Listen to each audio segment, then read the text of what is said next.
Не ведаю, гэта добры знак.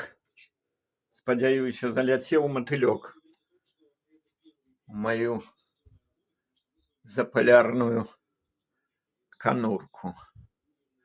Звычайны крапіўнік, тым не менш,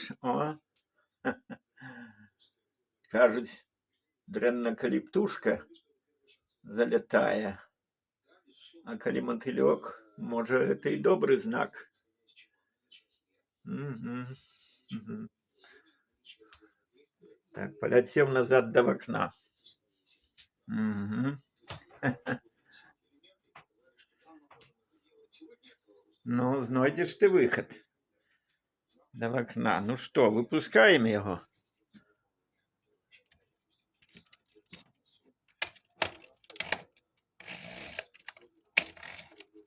Дзе ён там?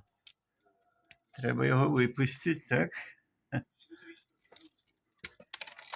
Ну.